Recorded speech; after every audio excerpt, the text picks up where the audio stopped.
आज हम पॉलिटी में पढ़ेंगे भारतीय संविधान की अनुसूचियाँ। ठीक, तो जब हमारे देश का संविधान लागू हुआ था उस समय हमारे देश के संविधान में जो अनुसूचियाँ थी वो कितनी लगाई गई थी?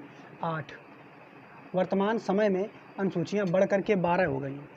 ठीक, अनुसूचियाँ होती क्या है, तो जैसे कोई किताब है तो उस किताब में पीछे जो पॉइंट दिए रहते हैं, ठीक है, पीछे जो जोड़े जाते हैं विशेष पॉइंट, उन्हीं को हम अनुसूचियाँ यहाँ कहते हैं। यानी हमारी जो संविधान है, संविधान में कुछ विशेष बातें किताब के पीछे लिखी हुई हैं, तो उन्हीं विशेष बातों को ही जो दी गई हैं उन्हीं को हम अनुसूचियाँ कहती हैं। ठीक है, और शुरू में कितनी थी? 8, वर्तमान में कितनी हो गई हैं? 12। ठीक, तो अब इसमें अनुसूचियों में है क्या क्या, तो पहले वाली 8 थी उनको पढ़ेंगे एक साथ, और उसके बाद वाली जो 4 जोड़ी गई हैं वो कब जोड़ी गई हैं, किस संशोधन के तहत जोड़ी गई हैं, उनको पढ़ेंगे।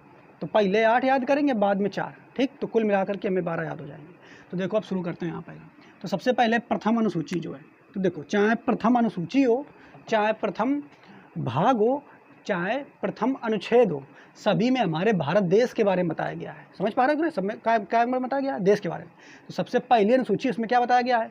भारत में कितने राज्य होंगे, कितने केंद्र शासित प्रदेश होंगे, इनके बारे में बताया गया है। समझ पा रहे हो कि नहीं? ऐसे प्रथम भाग था उसमें भी यही बताया गया था, संघ एवं राज्य। ठीक, क्षेत्र भाग में भी ये बताया गया था। अनुच्छेद भी पढ़ेंगे तो उसमें भी यही बताया गया था, हमारे भारत के बारे में बताया गया। ठीक है, तो प्रथम अनुसूची में क्या बताया गया है? हमारे भारत देश के बारे में याद बताया गया। ठीक, लेकिन इसको हम देखो थोड़ा सा याद कैसे करेंगे, इसको समझ लेते हैं। पहले देख लेते हैं, फिर दूसरा देखो अनुसूची क्या है? वेतन एवं भत्ते। दूसरी अनुसूची में क्या है? वेतन एवं भत्ते। तीसरी में क्या है? शपथ ग्रहण का वर्णन। चौथे में क्या है? राज्यसभा। ठीक, तो ये 4 एक साथ याद करेंगे, लेकिन कैसे, एक तरीका हम आपको बताते हैं, उससे याद करेंगे। देखो मान लेते हैं कोई एक व्यक्ति है, ठीक, उसको किसी राज्य या देश में किसी पद पर नियुक्ति करने के लिए बोला गया, यानी नौकरी देने के लिए कहा गया। ठीक, यानी किसी व्यक्ति को किसी राज्य में या प्रदेश में नियुक्ति करने के लिए बोला कि आप आ जाओ यहाँ पे आके शासन संभालो आकर के, ऐसे समझ लो। ठीक है, नियुक्ति करने के लिए बोला गया, उसको कुछ बना दिया गया वहाँ का अधिकारी। तो जब बनाया गया तो भैया वो क्या करेगा, जो उसको बना जिस पद पे अधीन होगा, तो पहले किस बात, उसके बाद क्या करेगा कि पूछा कि भैया हम तभी नौकरी करेंगे जब पहले आप ये बताओ सैलरी कितनी दोगे, पैसे कितने दोगे हमको। ठीक है, जब उसे पता चल जाएगा, आप ही अगर कोई नौकरी वोकरी करोगे तो सबसे पहले ये तो जानोगे देखो पैसा कितना भैया मिल रहा है, तभी तो नौकरी के पीछे लोग व्यक्ति भागते हैं। तो अगर किसी देश या प्रदेश में कोई व्यक्ति नौकरी करने के लिए जाता है तो पहले वो ये देखेगा कि पैसा कितना है, पैसा कितना मिल रहा है, वेतन कितना मिल रहा है। और जब वेतन मिलेगा तब फिर क्या करेगा, तब शपथ लेगा कि हाँ भैया अब हम इस दिन से नौकरी करेंगे आकर के। ठीक, तो पहले में क्या है, कोई व्यक्ति है ना, वो कोई नौकरी करने के लिए किसी देश या राज्य में जाता है। ठीक, तो जब जाएगा तो दूसरी बात क्या करेगा, वो ये कहेगा कि भैया हमें वेतन कितना मिलेगा। तो वेतन एवं भत्ते दूसरी अनुसूची में क्या आ जाएगा? वेतन एवं भत्ते। समझ पा रहे कि नहीं? अब जब वेतन और भत्ते से वो खुश हो गया कि हाँ भैया इतना वेतन मिल रहा है, तब अब जाएगा कि वहाँ पे उस राज्य में जाएगा और कहेगा आज हम शपथ लेते हैं कि आज के दिन से हम नौकरी कर रहे हैं। तो तृतीय अनुसूची में शपथ ग्रहण का वर्णन है। किसका वर्णन है? शपथ ग्रहण का वर्णन है।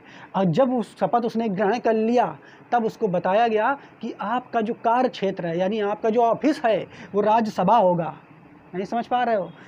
बात समझते रहे, जो हम ये कहानी बता रहे हैं इसको याद रखोगे तो चीज़ें याद रहेंगी। ठीक, क्या बताया कि राज्यसभा आपका जो ऑफिस है वो क्या होगा? राज्यसभा। तो चौथी अनुसूची में राज्यसभा का वर्णन, राज्यसभा में सीटों का आवंटन है वो भी आपको बताएंगे। ठीक, तो शुरू के 4 ये कहानी के तहत हमने याद कर लिया, बिल्कुल सरल। पहला एक कोई व्यक्ति है, वो उसको नौकरी दी जाती है किसी देश या प्रदेश में, देश यानी हमारा भारत देश, राज्य केंद्र शासित प्रदेश। ठीक, 3 चीज़ें आ जाएंगी। अब फिर जब उसको नौकरी मिली तो उसने कहा कि वेतन और भत्ते। तो वेतन और भत्ते किसका होगा? यहाँ पे देखिए, जो प्रशासनिक अधिकारी होते हैं, प्रशासनिक अधिकारी, ठीक, उनके वेतन और भत्ते के बारे में वर्णन किया गया है। प्रशासनिक अधिकारी का मतलब जानते हो? IAS PCS जो अधिकारी लेवल के व्यक्ति, उनके लिए वेतन और भत्ते का वर्णन किया गया है। उसके अलावा हमारे राज्यसभा में जो मतलब जैसे राष्ट्रपति हो गए, ठीक, उपराष्ट्रपति हो गए, इनके वेतन और भत्ते के बारे में वर्णन इसी में किया गया है। कौनी अनुसूची में किया गया है? द्वितीय अनुसूची में किया गया है। समझ पा रहे हो?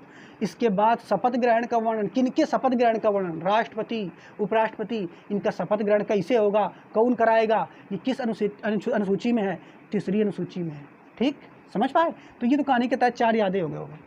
अब इसमें लेकिन चतुर्थ जो अनुसूची है उसमें राज्यसभा में सीटों का आवंटन किया गया है। सीटों का आवंटन का मतलब ये है कि राज्यसभा में कितने लोग होंगे, और वो जो लोग आएंगे वो कहाँ से, भारत के किन किन राज्यों से आएंगे, और किन किन राज्यों से आएंगे और कितने कितने लोग आएंगे। राज्य से, और राज्यों जो राज्य है हमारे देश में, उन राज्यों में से किस राज्य से कितने कितने लोग आएंगे, इसका सीटों का आवंटन किया गया चौथे वाले अनुसूची में। ठीक है, समझ पा रहे नहीं? तो 4 तक के तो आप यादें हो जाएंगे। ठीक, बिल्कुल एक साथ इनको याद कर लेंगे, जो हमने कहानी बताई उसके तहत आप याद कर लोगे। 4 के बाद आप 5वें में चलेंगे, तो 5वां आप याद करोगे। 5वां और छठा दोनों एक साथ याद करना है। 5वीं और छठी अनुसूची दोनों एक साथ याद करनी है। देखो यहाँ तक कहानी के रूप में याद कर लिया, अभी इनको एक साथ याद करना है। तो 5वीं अनुसूची में क्या है? 5वीं अनुसूची में अनुसूचित जाति और जनजाति वाला जो प्रशासन है उनका वर्णन किया गया है। यानी अनुसूचित जाति और जनजाति का जो क्षेत्र है, SC और ST वाला, वहाँ पे प्रशासन कैसे होगा, वहाँ शासन कैसे किया जाएगा, उसका वर्णन किया गया है। ठीक है, तो 5वीं में क्या है? अनुसूचित जाति यानी SC और अनुसूचित जनजाति यानी ST, ठीक, के प्रशासन का वर्णन 5वीं में। समझ पा रहे हैं? 6वीं में भी अनुसूचित जनजाति का वर्णन है, समझ पा रहे हो कि नहीं? लेकिन 4 विशेष राज्यों के लिए, समझ पा रहे हो कि नहीं? 4 विशेष राज्यों के लिए अनुसूचित जनजाति का वर्णन है। तो 5वें में भी अनुसूचित जाति और जनजाति का वर्णन है, उनके प्रशासन का वर्णन है 5वें में। जबकि 6वें में क्या है? अनुसूचित जनजातियों का वर्णन है केवल 4 राज्यों के लिए। 4 विशेष राज्य कौन है, उनको हम याद करते हैं। तो पूर्वोत्तर के ये राज्य हैं 4। ठीक है, इनको समझ लेते हैं कौन कौन है, तो इनको याद करोगे। देखो, असम, मेघालय, त्रिपुरा, मिजोरम। ठीक, असम, मेघालय, त्रिपुरा, मिजोरम। 2-3 बार इसको बोलोगे, असम, मेघालय, त्रिपुरा, मिजोरम, असम, मेघालय, त्रिपुरा, मिजोरम। ठीक है, समझ पा रहे हो नहीं? तो 4 ये राज्य हैं, असम, मेघालय, त्रिपुरा, मिजोरम। तो इसमें क्योंकि इन जो राज्य हैं, ये राज्य, इन राज्यों में अनुसूचित जनजाति के लोग ज़्यादा रहते हैं, इसीलिए इन 4 विशेष राज्यों में हमें अनुसूचित जनजातियों का जो है राज्यों के विषय में वर्णन किया गया है। 6वीं अनुसूची में समझ में आ गया कि नहीं? ठीक है, या तो आप अगर दिक्कत हो रही है तो आप ये एक टर्म याद कर सकते हो, AMTM। ठीक है, या तो ऐसे ना याद करो तो आप ऐसे याद कर लो, ATM। ठीक, ATM। ठीक है, ATM। कौन 4? A से हो जाएगा असम, T से हो जाएगा त्रिपुरा, M से मिजोरम और M से हो जाएगा मेघालय। ठीक, ATM। लेकिन 2-3 बार इसको याद कर लोगे तो याद हो जाएगा, असम, मेघालय, त्रिपुरा, मिजोरम। ठीक, 4 राज्य। आगे 7वां में देखो क्या है? 7वें में सूचियों का वर्णन है। इन 2 को एक साथ याद कर लिया आपने। 7वें में किसका वर्णन है? सूचियाँ। अब सूचियाँ क्या होती हैं? देखो, जैसे हमारे देश में केंद्र सरकार अलग है, राज्य सरकार अलग है, उसके अलावा एक और प्रशासन व्यवस्था होती है जिसको हम पंचायती राज व्यवस्था कहते हैं। जैसे गाँव में चुनाव प्रधान बनते हैं, ठीक है, शहरों में जो नगर होते हैं वहाँ पे क्या बनते हैं? अध्यक्ष बनते हैं। तो अब हमारे देश में शासन व्यवस्था तिहरी है, मतलब 3 तरह के शासन व्यवस्था है। ठीक, त्रिस्तरीय यानी 3 स्तर की है। तो 7वीं अनुसूची में सूचियों का वर्णन है। अब सूचियाँ क्या होती हैं? जैसे कुछ पॉइंट ऐसे होते हैं जिसमें केवल और केवल केंद्र सरकार नियम बना सकती है, कुछ पॉइंट ऐसे होते हैं जिसमें राज्य सरकार भी नियम बना सकती है। ठीक, तो जिनमें केंद्र सरकार नियम बनाएगी उसको हम कहते हैं संघ सूची। जिन सूचियों पर, जिन बातों पर केंद्र सरकार नियम बनाएगी उसको कहते हैं संघ सूची। जिन बातों पर राज्य सरकार नियम बनाएगी उनको कहते हैं राज्य सूची। और कुछ ऐसी बातें होती हैं जिसमें दोनों सरकारें नियम बना सकती हैं, केंद्र सरकार चाहे तो वो भी, राज्य सरकार चाहे तो वो भी, तो उसको कहते हैं समवर्ती सूची। ठीक, समझ पा रहे हो कि नहीं? जैसे कि अभी आप देखो 370 धारा हटानी थी, तो 370 धारा हटाने का जो अधिकार है वो किस सूची में जाएगा? केंद्र सरकार वाली केंद्र सूची में जाएगा, उसमें राज्य सरकार नहीं हटा सकती है उसको। ठीक है, जबकि अगर जनसंख्या नियंत्रण का कानून अगर बनाया जाए तो इसमें जो विषय जाएगा कि राज्य सरकार भी बना सकती है, केंद्र सरकार भी बना सकती है, तो समवर्ती सूची में जाएगा। ठीक है, समझ पा रहे हो कि नहीं? आ गया होगा आपको समझ में। तो कितनी सूचियाँ हैं? 3। पहली सूची का नाम है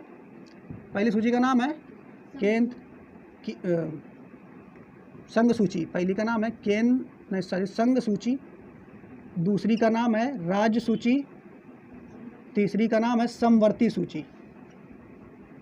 ठीक, केंद्र सूची, राज्य सूची, समवर्ती सूची। ठीक, अब यहाँ पे हम देखो एक चीज़ और जानेंगे कि पहले जो तुम्हारा संघ सूची थी, ठीक है, संघ सूची यानी केंद्र सूची, तो उसमें कितने विषय हैं जिन पे कानून केंद्र सरकार बना सकती है? तो शुरुआत में 97 विषय थे। कितने थे? 97। यानी 97 विषय पर संघ सूची में जो विषय हैं उनमें केंद्र सरकार कानून बना सकती थी। लेकिन अब इनको बढ़ा दिया गया है और कितने कर दिए गए? 100। यानी अब केंद्र सरकार 100 विषयों पर कानून बना सकती है। ठीक, समझ पाए। जबकि राज्य सूची में पहले विषय दिए गए थे 66, कितने दिए गए थे? 66, अब कम कर दिए गए राज्य को। ठीक, राज्य हमेशा केंद्र से उसकी पावर कम होती है। ठीक, अब कम कर दिए गए, अब कितने रह गए हैं? 61 विषयों पे कानून बना सकते हैं। उसके अलावा हमारा जो समवर्ती सूची है, इसमें शुरू में कितने थे भाई? 47 थे। कितने थे विषय? 47, और वर्तमान में 51 कर दिए गए। ठीक, तो देखो यहाँ पे देख लो, पहले क्या है, संघ सूची में 97 थे, 100 कर दिए गए, बढ़ा दिए गए। राज्य सूची में जो विषय थे 66 थे, कम कर दिए गए, 61 कर दिया। और समवर्ती सूची में 47 थे और बढ़ा दिए गए 61, बढ़ाया घटाया फिर बढ़ाया। ठीक, ऐसे याद कर लेंगे आप। 8वीं अनुसूची जो है, इसमें भाषा का वर्णन है। 8वीं अनुसूची में किसका वर्णन है? भाषा का। तो हमारे देश में कितनी जो भाषाएं तो बहुत सारी हैं, लेकिन मान्यता किनको कितनी को प्राप्त है? तो शुरू में जो भाषाएं मानी जाती थी राजभाषा के रूप में, वो 14 थी। और वर्तमान में कितनी भाषाओं को मान्यता प्राप्त हो गई है? 22। शुरू में जब हमारा देश आज़ाद हुआ था तब 14 भाषा को मान्यता प्राप्त थी, अब 22 भाषाओं को मान्यता प्राप्त। तो ये आपको उम्मीद है समझ में आ गया होगा। तो पहले याद करते हैं, देखो पहली बात इसको रिवाइज कर लेते हैं, फिर ये पढ़ते हैं। पहली बात हमने क्या बताया, कोई एक राज्य है, प्रदेश है, वहाँ पे किसी व्यक्ति को नौकरी के लिए बुलाया जाता है, तो वो पहली अनुसूची में राज्य हो जाएगा, यानी हमारा भारत देश हो जाएगा, राज्य हो जाएगा, केंद्र प्रशासित प्रदेश। नौकरी के लिए बुलाया जाएगा, तब वो क्या पूछेगा कि हमें भैया वेतन कितना दियो। तो दूसरे में क्या हो जाएगा? दूसरे अनुसूची में वेतन एवं भत्ते किसके? पदाधिकारी, प्रशासनिक अधिकारी, राष्ट्रपति, इन लोगों का वेतन और भत्ता है। ठीक, तीसरे में क्या आ जाएगा? वेतन और भत्ते। अब भैया जब गए तो पता चल गया, आप जाके शपथ ग्रहण करेंगे, भैया आज से हम नौकरी करेंगे और ईमानदारी से करेंगे, लेकिन करते नहीं हैं। तो तीसरे में कहा जाएगा शपथ ग्रहण का वर्णन। किसके शपथ ग्रहण का वर्णन? राष्ट्रपति, उपराष्ट्रपति, इन लोगों को जिनको वेतन और भत्ते के तहत बुलाया तो उन्हीं का शपथ ग्रहण का वर्णन होगा। फिर चौथे में क्या हो जाएगा? राज्यसभा में सीटों का आवंटन। राज्यसभा जो है कि देखो अभी हम आपको पढ़ाएंगे संसद में होता है लोकसभा, राज्यसभा और एक राष्ट्रपति, इसी को मिलाकर के संसद बनता है। तो राज्यसभा जो है उसमें सीटों का आवंटन, यानी लोग कहाँ से आएंगे, कैसे आएंगे, कितने लोग कहाँ से आएंगे, तो उसमें राज्यसभा में सीटों का आवंटन किसमें है? चौथे में। इसको कैसे याद कर लेंगे? तो हमने बताया व्यक्ति है राज्य का, फिर उसने पैसा लिया, बताया कि कितना पैसा लेंगे, फिर शपथ ग्रहण किया, फिर क्या बताया, उसको काम करने के लिए ऑफिस मिल गया राज्यसभा में सीटों का आवंटन। तो 4 याद हो गए। उसके बाद 4 के बाद 2, 5वां 6वां एक साथ। 5वें में क्या याद करना है? अनुसूचित जाति जनजाति के प्रशासनिक क्षेत्रों का वर्णन। ठीक है, प्रशासन का वर्णन है वास्तव में। फिर 6वें में आ जाएंगे, तो 6वें में किसको याद करना है? अनुसूचित जनजाति। अनुसूचित जनजाति के 4 राज्यों के विषय में वर्णन किया गया है। 4 राज्य कौन है? असम, मेघालय, त्रिपुरा, मिजोरम। असम, मेघालय, त्रिपुरा, मिजोरम, ऐसे याद कर लो। ATM ठीक है, ATM से पूरा याद कर लोगे। 6 तक याद हो गया। 7वें में क्या है? 7 से 7 और 7 से सूचियाँ। 7 सूचियाँ, 7 एक जैसा बन रहा है, तो 7 सूचियाँ, सूचियों का वर्णन। कितनी सूचियाँ? 3। कौन सूचियाँ? संघ सूची, राज्य सूची और अगली कौन सी? समवर्ती सूची। संघ सूची में पहले कितने विषय थे? 97। अब बाद में कितने कर दिए गए? 100। राज्य सूची में पहले कितने विषय थे? 66। कितने कर दिए? 61। और जो तुम्हारी समवर्ती सूची है उसमें कितने थे? 47, बढ़ा कितने कर दिए? 51। ठीक, इसके बाद 8वीं में क्या है? भाषा का वर्णन। भाषा की शुरुआत में कितनी थी? 14 मानी गई थी, और बाद में कितनी कर दी गई? 22। समझ पाए? तो ये याद हो गया होगा। अब हम जो 4 बढ़ाई गई हैं अनुसूचियाँ, उनको हम पढ़ लेते हैं। ठीक, देखो अब इसके बाद हम इधर से ये जो बाद में 4 अनुसूचियाँ जोड़ेंगे, इनको याद करेंगे। ठीक, तो देखो जैसे यहाँ पे देखेंगे 9वीं 10वीं 11वीं 12वीं, एक साथ इधर पढ़ लिया। 9वीं 10वीं 11वीं 12वीं कब जोड़ी गई? देखो जब संविधान में कोई नई चीज़ जोड़ी जाती है तो उसमें संशोधन किया जाता है। संशोधन का मतलब होता है सुधार। तो जैसे हमारे देश आज़ाद हुआ, ठीक, 1947 में, और हमारा देश का कानून 1950 में लागू हुआ था। 1951 में ही प्रथम संशोधन कर दिया गया। ठीक, और प्रथम संशोधन में हमें जो 9वीं अनुसूची जोड़ी गई, प्रथम संशोधन में 9वीं अनुसूची जोड़ी गई। कब किया गया था प्रथम संशोधन? तो 1951 में। इसमें किस विषय के बारे में किया गया था? तो भूमि सुधार के विषय के बारे में किया गया था। देखो इसमें ऐसा था, भूमि सुधार के विषय के बारे में क्या था कि ऐसे था कि पहले हमने आपको बताया था कि उस समय जब देश आज़ाद हुआ था तो उस समय जमींदारी प्रथा बहुत थी। जमींदारी प्रथा, उसके अलावा हमने आपको बताया था देशी रियासत क्षेत्र बहुत थे। तो राजा महाराजा सारी की सारी ज़मीन अपने नाम किए हुए थे कि भैया हमारी इतनी ज़मीन है, और गरीब जनता के पास ज़मीनें नहीं थी भाई। तो किया क्या गया, जब जैसे हमारे देश का संविधान लागू हुआ तो उन्होंने भूमि सुधार संबंधित नियम बना दिए कि जिन लोगों के पास, जिन राजा महाराजाओं के पास इतनी से ज़्यादा ज़मीन है, उनको वो ज़मीन छीन करके सरकार गरीब जनता को बांट देगी। समझ पा रहे हैं? ताकि देश में एक जैसा माहौल हो सके, समानता आ सके। समझ पा रहे हो कि नहीं? अब भाई ये समानता लाना ज़रूरी है। जैसे किसी घर में अगर समानता नहीं है अगर आपके माँ बाप हैं, वही आपसे भेदभाव करने, बड़े वाले भैया को उसको ज़्यादा प्यार दें और छोटे वाले को कम दें, आपको कम दें, तो ये विषमता हो जाएगी, गलत होगा ना। ऐसे ही देश में समानता लाने के लिए कि भैया एक राजा है, उनके पास हज़ारों बीघा ज़मीन है और वही गरीब व्यक्ति हैं, उनके पास ज़मीनें नहीं। तो इस समानता को लाने के लिए कि सभी के पास ज़मीन होनी चाहिए, सभी अपना ज़मीन खुदे करें, ये भूमि सुधार वाला नियम लाया गया और इसके तहत 9वीं अनुसूची में इसको जोड़ा गया। और कब जोड़ा गया था? 1951 में, ठीक, प्रथम संशोधन के द्वारा। क्लियर? लेकिन इसमें एक खास बात क्या थी कि जौन विषय इस भूमि सुधार वाले विषय में आ जाता था शुरुआत में, यानी 9वीं अनुसूची में जो विषय पहले आ जाता था, उस विषय में जा करके आप किसी भी मतलब न्यायालय में नहीं जा सकते थे। न्यायालय में जा करके मान लो कोनो अगर ज़बरदस्ती छीन लिया किसी की ज़मीन, तो अगर भूमि सुधार वाले विषय है और 9वीं अनुसूची में वो बात पहुंच गई, तो इसमें मुकदमा नहीं चला सकते थे किसी व्यक्ति के बारे में। और इस बात का दुरुपयोग बहुत हो गया, समझ पा रहे हो नहीं? इसका दुरुपयोग लोगों ने बहुत किया, इसलिए शुरू में जो ये था विषय, ये वाद योग्य नहीं था। वाद का मतलब मुकदमा नहीं कर सकते थे, शुरू में वाद योग्य नहीं था शुरू में। लेकिन बाद में जब इसका बहुत ज़्यादा जो कोनो मान लो रियल केस हुए, तो उठा के 9वीं सूची में डाल दें लोग, जो पैसे वाले 9वीं सूची में डाल दें। और जब 9वीं सूची में पड़ गया, तो मान लो उन्होंने कोई दूसरा काम किया, वो पहुँच गया 9वीं सूचियों में से जोड़ करके भूमि वाले से, तो भैया वाद योग्य रह ही नहीं जाएगा, उस पर कोई मुकदमा नहीं कर सकता। तो बड़ा फ़ायदा लोग उठाने लगे इसको। लेकिन तो फिर सुप्रीम कोर्ट ने फिर विषय पे इस पर जाँच पड़ताल की और देखा कि इसको वाद योग्य रखा जाए, तो बाद में इसको वाद योग्य कर दिया गया। ठीक है, समझ पा रहे हो? वाद का मतलब समझ रहे हो कि आप अगर कोई कर रहा है तो मुकदमा दर्ज कर सकते हो आप उसके खिलाफ। ठीक, समझ पाए? तो 9वीं अनुसूची जानेंगे। अब देखो ऐसे याद कर लेंगे, 9 के बाद 10वीं, 11वीं, 12वीं, इसको याद करेंगे। संशोधन पहला 52वां, 73, 74। ठीक, पहला 52वां, 73, 74 कौन है संशोधन में? पहले में यानी 9वां, 52वें में, 10वां, 73 में, 11वां, 74 में, 12वां। ठीक, याद हो जाएगा। सन याद कर लेंगे 1951 में, फिर 1985 में। 1985 याद कर लेना। 1985 में कौन वाला है? 10वां वाला। अब इसको याद कैसे रखेंगे? तो 10 से 10वां, 10वां, दा से दल बदल, दा से दल बदल। दल बदल का मतलब समझ रहे हो? पहले के चुनाव में क्या होता था कि मान लो कोनो विधायक कहीं से किसी पार्टी को लेकर खड़ा हो गया, मान लो बीजेपी की तरफ से खड़ा हुआ, और उसने देखा क्या, बीजेपी की तरफ से उसने मान लो सांसद वहाँ से बन गया बीजेपी से, और हुआ क्या, जैसे सांसद बीजेपी से बन गया, अब बन जाने के बाद देखा कि बीजेपी का जो मुख्यमंत्री उनके, हम तो जीत गए हैं सांसद की तरफ से, लेकिन बाकी जो मुख्यमंत्री पद के लिए कोई व्यक्ति नहीं बन पाया, यानी बीजेपी पूरी तरीके से हार चुकी है। अब दूसरी सत्ता में आ गई सरकार, अखिलेश यादव की मान लो आ गई, उदाहरण दे रहे हैं। तो क्या करता, तो जो सांसद जीता था बीजेपी की तरफ से, वो निकल करके अपना दल बदल के तुरंत पहुँच जाता दूसरे दल में। समझ पा रहे कि नहीं? तो ये दल बदल वाली जो प्रावधान था, यानी जैसे जिसके पास जीत जाते थे नेता लोग, पहुँच जाते थे दूसरी पार्टी में। ठीक, नहीं, चुनाव से पहले आप पार्टी बदल सकते हो, लेकिन चुनाव जीतने के बाद आप पार्टी नहीं बदल सकते हो। ये कानून यहाँ पे लाया गया। समझ पा रहे हो कि नहीं? तो 10वीं में दल बदल, 10वीं अनुसूची में दल बदल कौनी संशोधन के तहत जोड़ा गया था। तो 52वें कब जोड़ा गया था? 1985। इसके बाद इन दो को एक साथ याद रखेंगे, ये दोनों एक जैसे हैं, 11वां और 12वां। ठीक, तो 11वां 73वें संविधान संशोधन में, 12वां 74वें संविधान संशोधन में। जोड़ा कब गया था? तो सन एक का याद रखना है, 1992, 1993, 92-93। ठीक है, समझ पा रहे हो कि नहीं? अब भी देखो 1992 में क्या है, तो 1992 पंचायती राज व्यवस्था। पंचायती राज व्यवस्था का मतलब समझते हो? जो गाँवों में प्रधानी वाला सिस्टम है उस व्यवस्था को पंचायती राज व्यवस्था कहते हैं। प्रधान के जो चुनाव वर्तमान समय में होते हैं, ये शुरू में नहीं थे। महात्मा गांधी जो थे वो इसके मतलब समर्थन में थे कि गाँवों में प्रधानी के लिए पद होना चाहिए, यानी एक और शासन व्यवस्था होनी चाहिए। जबकि जिन्होंने संविधान हमारा बनाया था, डॉक्टर भीमराव अम्बेडकर, वो इसके विरोध में थे कि अगर ऐसा कर दोगे आप तो सारा पैसा जो है जनता को ना मिल करके प्रधान अपना खा जाएगा।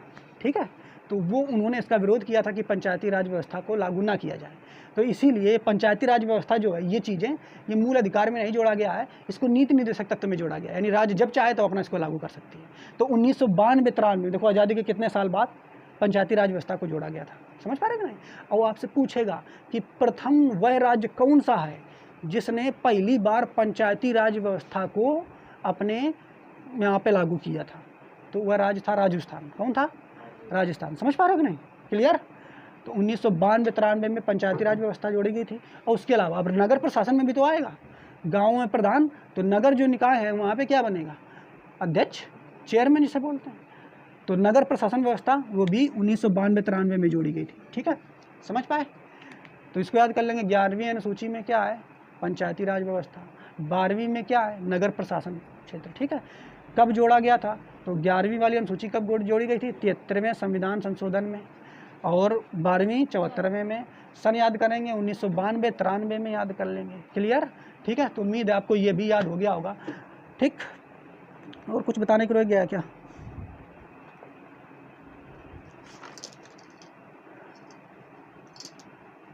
एक चीज़ और बची है, इसमें विशेषता में याद कर लो कि शुरू में इसमें कार्य क्षेत्र दिए थे 29 और इसमें 18। ठीक, कार्य क्षेत्र इसमें कितने दिए गए थे? 11वीं अनुसूची में 29 कार्य क्षेत्र दिए गए थे और इसमें 18। क्लियर? तो ये याद हो गया होगा आपको, एक बार रिकॉल कर लोगे इसको भी जल्दी से। 9वीं अनुसूची 10वीं 11वीं 12वीं संशोधन कौन सा है? पहला 52वां, उसके बाद 73 74। सन याद करेंगे तो 1951 1985 1973 74, और सॉरी 1992 93। इधर चलेंगे, विषय याद करेंगे तो 11वें में देखो पहला कौन सा? नवा में क्या जोड़ा था हमने? भूमि सुधार। 10वें में 10 से 10 10 से दल बदल। 11वें में याद करेंगे पंचायती राज व्यवस्था। 12वें में याद करेंगे नगर प्रशासन। ठीक है, इतनी आपको याद हो गया। उम्मीद है ये आपको समझ में आया होगा। एक दो बार इसको रिकॉल कर लोगे और ये चीज़ें आपको याद हो जाएंगी। ठीक।